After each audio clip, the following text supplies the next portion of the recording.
In exactly 60 seconds, 1 million people in Times Square will try to scream Happy New Year, and not a single sound will come out. What happened next wasn't a solar flare.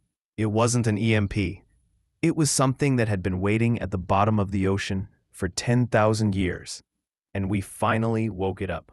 This is the true story of 2049, the year humanity lost its voice, and what we found in the silence. My name is Emma Ross. I'm recording this in an underground bunker in what used to be Seattle, and if you're watching this, you need to know what really happened on New Year's Eve 2048. The world was celebrating, optimistic. We'd survived pandemics, climate disasters, wars. 2049 was supposed to be different, a fresh start. At 11:59 p.m., 1 million people gathered in Times Square. Millions more watched on screens worldwide. The ball started to drop. At exactly midnight, nothing. Complete silence. Not just in Times Square, everywhere, simultaneously. Every person on Earth who tried to speak couldn't. The government blamed solar flares. Technical experts said it was an EMP, but they were lying. Because 3 weeks earlier, something happened 36,000 feet below the Pacific Ocean. The Abyss Project, a joint international research mission to the Mariana Trench. 47 scientists studying organisms that lived in complete darkness at crushing depths. On December 10th, 2048, the station went dark. No distress call, no emergency beacon, just silence. I was part of the consultation team. We sent down drones with cameras. What they captured, every screen in the command center went black for exactly 7 seconds. When they came back, there was a message, written in symbols we'd never seen before.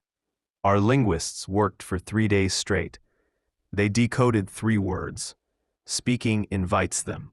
We thought it was a hoax, some kind of equipment malfunction. We were wrong.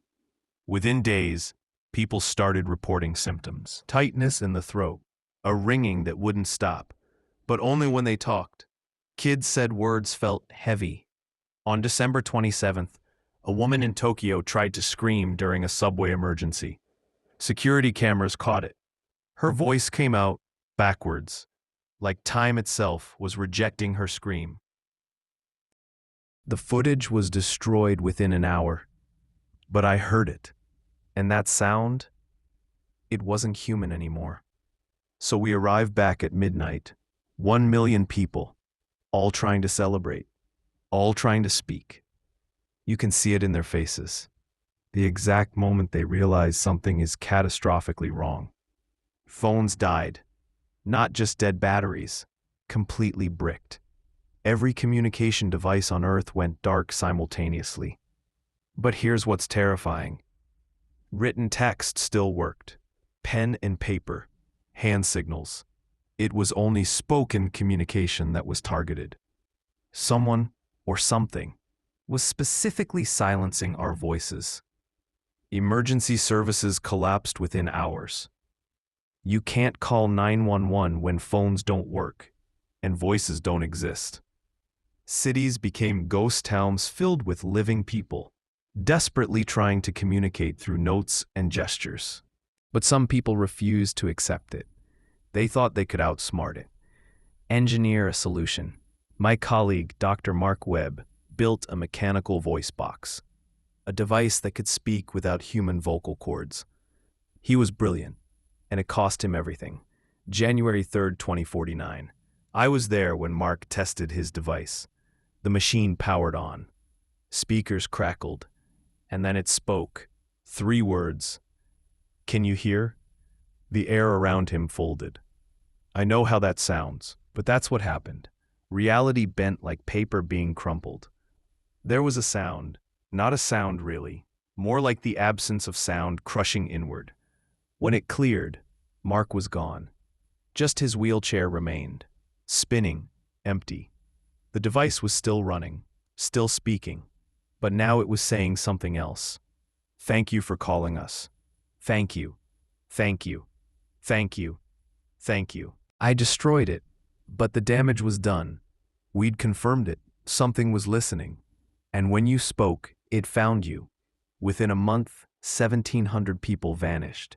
Scientists, broadcasters, teachers, anyone who'd built their life around speaking. But there was a pattern. They didn't vanish for just any speech.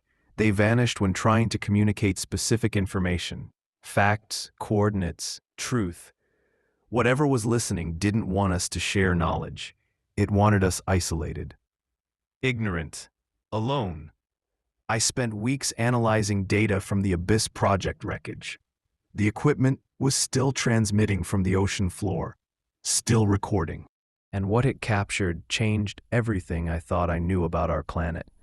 There are things down there, massive, ancient, things that have been sleeping since before human civilization existed.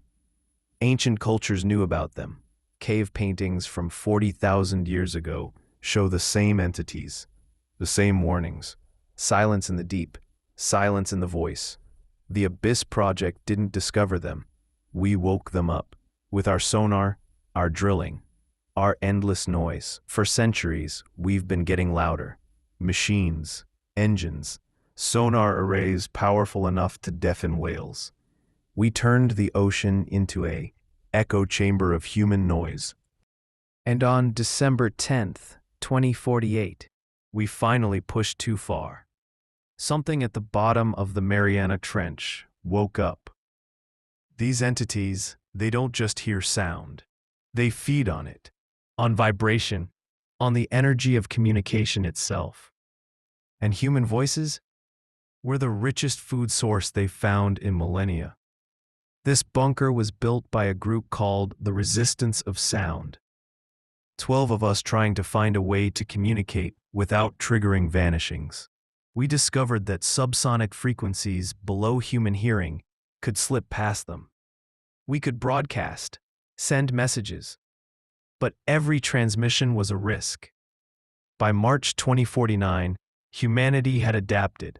Sign language became universal. Children born after the silence would never speak. We wondered if we'd still be human, but something unexpected happened. In cities that stopped fighting, that fully embraced the silence, the vanishing stopped. Communities that accepted the new reality, that stopped trying to fix their voices, they were safe. It was the ones still fighting, still resisting, that kept disappearing. We were feeding them, not with our voices, but with our